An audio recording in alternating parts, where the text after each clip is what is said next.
Hello everyone, स्वागत है आप सबका आज के इस वीडियो लेक्चर में। लास्ट लेक्चर में हमने इंट्रोडक्शन टू इकोनॉमिक्स स्टार्ट किया था। आज के इस लेक्चर में हम इकोनॉमिक्स की जो दो मेन ब्रांचेस हैं, माइक्रो इकोनॉमिक्स और मैक्रो इकोनॉमिक्स, उसमें से पहले ब्रांच का इंट्रोडक्शन स्टार्ट करेंगे। इसको कहा जाता है माइक्रो इकोनॉमिक्स। तो माइक्रो इकोनॉमिक्स का मतलब क्या है, इसका डेफिनेशन क्या है, इसमें क्या क्या हम स्टडी करते हैं और इसका इम्पोर्टेंस क्या है, ये सारे पॉइंट्स हम आज के इस लेक्चर में कवर करने की कोशिश करेंगे। तो आगे बढ़ते हैं लेक्चर में। तो सबसे पहले माइक्रो इकोनॉमिक्स का मतलब क्या होता है। Micro economics is the study of how individual units of an economy such as consumers, firms and industries make the decisions to allocate the limited resources. मतलब हमने लास्ट लेक्चर में भी ये चीज़ देखी है कि जो रिसोर्सेस हमारे हैं वो रिसोर्सेस लिमिटेड है और जो हमारी वांट्स है या फिर नीड्स है वो अनलिमिटेड है। तो हमारा बेसिक प्रॉब्लम क्या बनता है, how to allocate the resources. तो what to produce, how to produce, ये सारे क्वेश्चन हम आंसर करने की कोशिश करते हैं। तो माइक्रो इकोनॉमिक्स इसका जो नाम है माइक्रो, यही बताता है, it means that it is a study of how individual units of an economy. मतलब जो पूरी इकोनॉमी है उसमें इंडिविजुअल मतलब single unit, for example consumers हो, फर्म्स हो, इंडस्ट्री हो, ये सारे जो सिंगल या फिर अलग अलग यूनिट हैं वो किस तरह से बिहेव करेंगे टू मेक द डिसीजन। कौन से decision? To allocate the limited resources. मतलब अगर हम एक कंज्यूमर मान के चलते हैं तो उसकी इनकम लिमिटेड होने वाली है, तो वो लिमिटेड इनकम वो डिफरेंट गुड्स एंड सर्विसेज में किस तरह से डिवाइड करेगा। देन अगर हम एक फर्म मान के चलते हैं, मतलब जो प्रोडक्शन करने वाली कंपनी है, वो एक कंपनी, उसका जो रिसोर्सेस है, जो चाहे उसके पास जो लैंड, लेबर, कैपिटल है, सारी चीज़ें लिमिटेड है, तो उस लिमिटेड रिसोर्सेज का इस्तेमाल करके ज़्यादा से ज़्यादा कैसे उनका प्रोडक्शन करना है। तो ये सारे डिसीजन एक इंडिविजुअल्स को लेने होते हैं। तो वो इंडिविजुअल्स किस बेसिस पे ये सारे डिसीजन लेंगे, उसको स्टडी करने वाला जो सब्जेक्ट है उसको कहा जाता है micro economics. And it analyses how these decisions affect the supply and demand for the goods and services, which in turn determines the prices, production and distribution within an economy। मतलब जो भी individual unit है वो जो decision लेंगे, वो decision क्या करते हैं पूरी इकोनॉमी में, डिमांड और सप्लाई को अफेक्ट करते हैं। और हम कह सकते हैं वो जो सारे डिसीजन होंगे वही डिसीजन प्राइसिंग, प्रोडक्शन, डिस्ट्रीब्यूशन, इन सारी चीज़ों को अफेक्ट करते हैं।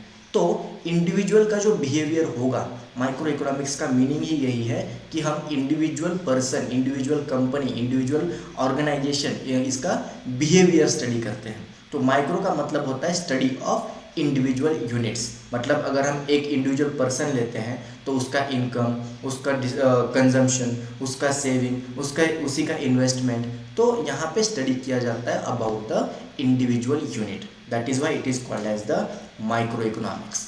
तो माइक्रो इकोनॉमिक्स को अलग अलग लोगों ने अलग अलग लफ्ज़ों में डिवाइड किया है, डिफाइन किया है। हम उसको देखते हैं, डेफिनेशंस ऑफ माइक्रो इकोनॉमिक्स। पहली डेफिनेशन हम देखेंगे according to Alfred Marshall. Alfred Marshall एक बहुत ही फेमस इकोनॉमिस्ट थे। उन्होंने एक डेफिनेशन दी है, micro economics is the study of particular firms, particular house, individual prices, wages, income, individual industries and particular commodities.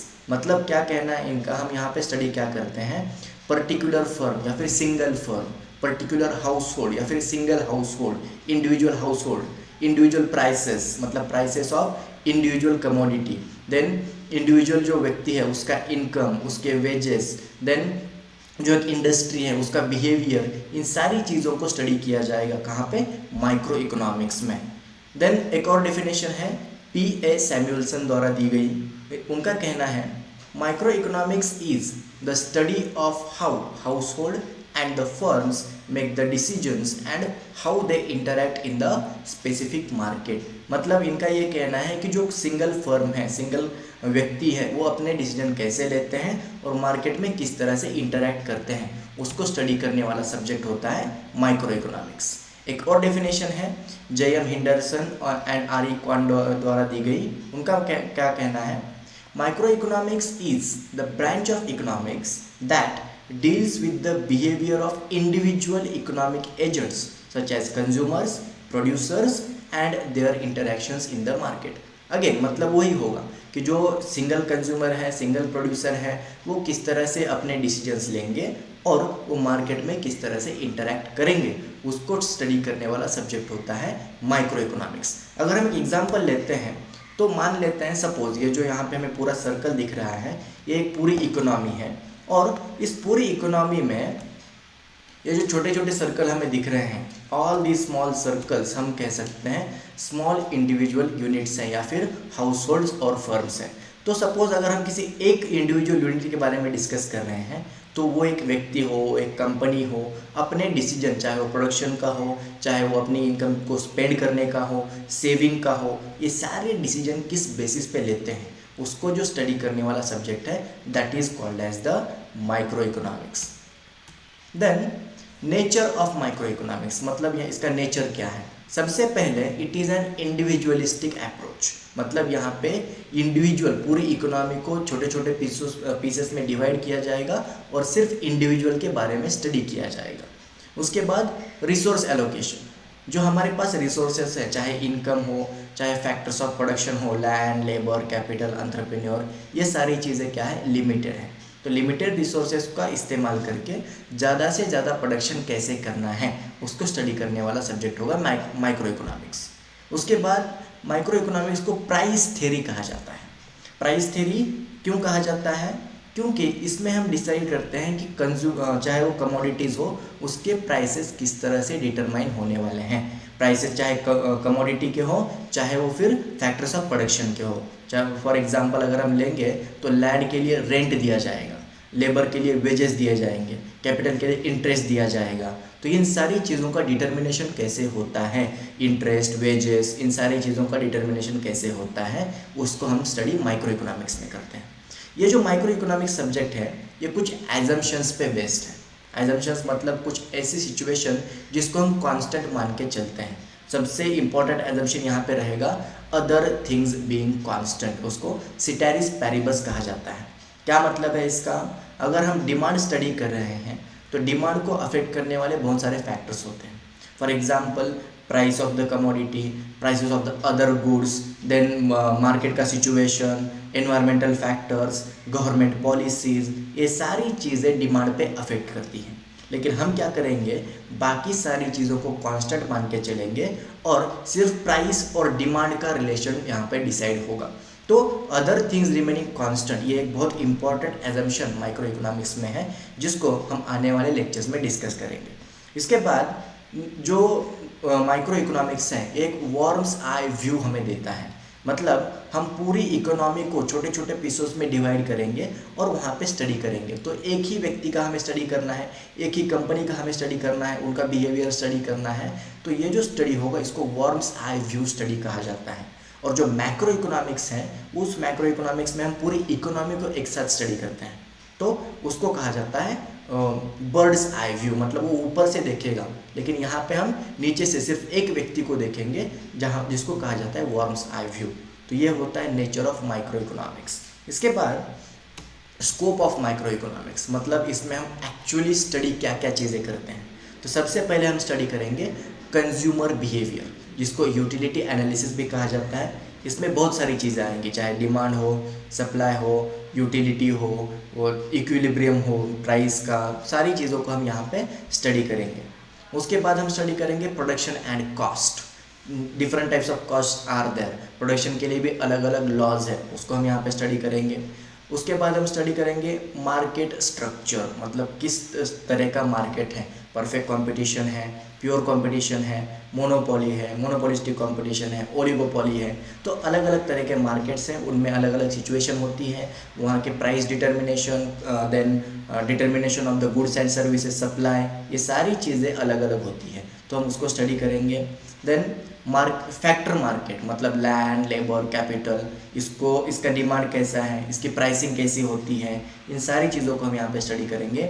और उसके बाद लास्ट में हम स्टडी करेंगे वेलफेयर इकोनॉमिक्स, मतलब सबको वी कैन से दैट सबका सेटिस्फैक्शन मैक्सिमम होना चाहिए, या फिर हम ये कहेंगे कि with the available resources we will try to produce the maximum goods and services. ज़्यादा से ज़्यादा जो फैक्टर्स है उसका इस्तेमाल करके ज़्यादा से ज़्यादा गुड्स एंड सर्विसेज प्रोड्यूस करेंगे और पूरी इकोनॉमी का जो वेलफेयर है उसको मैक्सिमाइज करने की कोशिश करेंगे।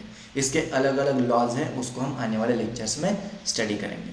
इसके बाद हम स्टडी करते हैं द इम्पोर्टेंस। इसका इम्पोर्टेंस क्या है, कहाँ पे ये हमें इम्पोर्टेंट होता है। तो जनरली अगर कहा जाएगा माइक्रो इकोनॉमिक्स जो है ये हमारे माइक्रो या फिर मैक्रो हमारे लाइफ की हर एक सेगमेंट को ये अफेक्ट करता है। तो देखते हैं यहाँ पे micro economics is a foundation of economic theory. सबसे पहले माइक्रो इकोनॉमिक्स ही आया है, उसके जो सारे थ्योरीज हैं ये सारे इकोनॉमिक थ्योरीज को एक फाउंडेशन ले करते हैं। So it is called as the foundation of the economic theory. Then ये जो है पॉलिसी फॉर्मुलेशन में भी बहुत बड़ी हेल्प करता है। कौन सी पॉलिसी फॉर्मुलेशन, कितना प्रोड्यूस करना है, कब प्रोड्यूस करना है, कैसे प्रोड्यूस करना है, देन उसके प्राइसेस कितने रखने हैं। अगर हम इंडिविजुअल कस्टमर के बारे में देखेंगे तो डिमांड कैसी होगी उसकी, उसका सेविंग कितना होगा, ये जो सारी इंडिविजुअलिस्टिक पॉलिसी है उसको डिटरमाइन करने का काम भी माइक्रो इकोनॉमिक्स करता है। तो एक बहुत इंपॉर्टेंट चीज़ ये प्ले करता है पॉलिसी फॉर्मुलेशन में। उसके बाद business decision making. Business decision making मतलब how to produce, when to produce, where to produce, how to distribute, इन सारी चीज़ों को स्टडी करने का काम यहाँ पे होता है। क्योंकि हम यहाँ पे स्टडी करते हैं टाइप ऑफ मार्केट, कैसा मार्केट है वो हम स्टडी करेंगे और उसके बाद हमें ये डिसाइड करना पड़ेगा कितना प्रोड्यूस करना है, कैसे प्रोड्यूस करना है, उसकी प्राइसेस कैसे रखनी है। तो इन सारी चीज़ों को हम यहाँ पे स्टडी करेंगे। उसके बाद कंज्यूमर अवेयरनेस, मतलब यहाँ पे कंज्यूमर के बारे में भी स्टडी की जाती है, उसका बिहेवियर स्टडी किया जाता है, उसका डिमांड कितना है, कितने प्राइस पे वो परचेस करना चाहता है, व्हाट इज़ कंज्यूमर सरप्लस, इन सारी चीज़ों को हम यहाँ पे स्टडी करेंगे।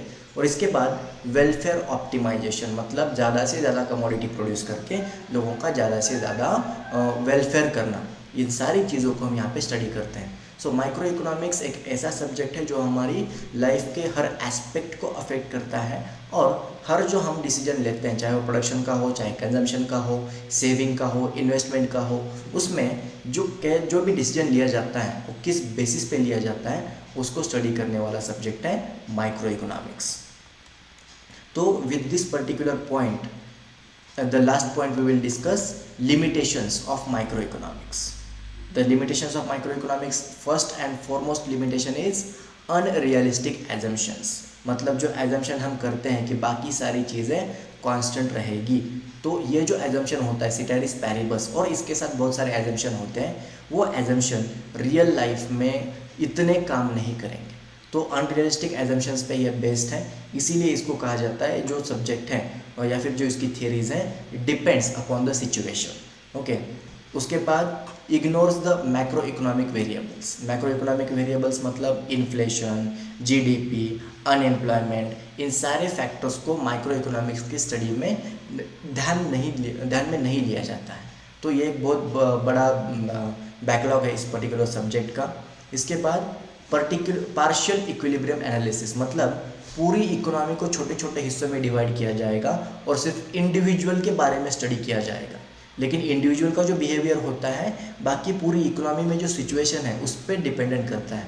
तो ये चीज़ यहाँ पे हम कंसिडर नहीं करते हैं। That is why it is also one limitation of the micro economics. Then it is a static analysis, मतलब बाकी सारी चीज़ें कांस्टेंट मान के या फिर एजम्पशन करके हम जो है माइक्रो इकोनॉमिक्स का एनालिसिस करते हैं। तो ये स्टैटिक एनालिसिस होता है, इसमें बदलने वाली सिचुएशन ध्यान में नहीं ली जाती है। मतलब फॉर एग्जांपल कभी गवर्नमेंट की पॉलिसीज़ बदल सकती हैं, कभी एनवायरमेंटल फैक्टर्स बदल सकते हैं, अचानक से कुछ इमरजेंसी आ सकती है। इन सारी चीज़ों को हम यहाँ पे स्टडी में ध्यान में नहीं लेते हैं। तो ये एक इसका लिमिटेशन बनता है। और इसके बाद limited scope in policy making, मतलब जो गवर्नमेंट का पॉलिसी मेकिंग है इसमें इतना ज़्यादा यूज़ माइक्रो इकोनॉमिक्स के थियरीज़ का नहीं होगा, जो यूज़ होगा मोस्टली वो मैक्रो इकोनॉमिक्स की थियरीज़ का होता है। तो ये जो सारे पॉइंट्स हैं these represents the limitations of micro economics. लेकिन लिमिटेशंस होने के बावजूद भी हमें या फिर कंपनीज़ को या फिर इंडिविजुअल को डिसीजन बनाने में एक बहुत अच्छे लेवल तक ये जो सब्जेक्ट है ये सपोर्ट करेगा। इसीलिए इस सब्जेक्ट को समझना, माइक्रो इकोनॉमिक्स को और ओवरऑल इकोनॉमिक्स को समझना बहुत इम्पॉर्टेंट होता है। So with this particular point of the introduction, हमने जो इंट्रोडक्शन देखा माइक्रो इकोनॉमिक्स का, इसके साथ हम यहीं पे रुकेंगे। आने वाले जो लेक्चर्स होंगे उसमें हम मैक्रो इकोनॉमिक्स के इंट्रोडक्शन देखेंगे और उसके बाद हम बाकी सारी थियरीज में जाएंगे। तो आज के लिए हम इसी लेक्चर में यहीं पे रुकते हैं। और आगे बढ़ने से पहले आप सबसे एक रिक्वेस्ट है कि अगर आपको वीडियोस अच्छे लगे, लगता है कि आपका कुछ नॉलेज इंप्रूव हो रहा है, तो वीडियो को लाइक कीजिए और मेरे चैनल को सब्सक्राइब कीजिए। Thank you all of you. Will meet in the next lecture. Thank you all.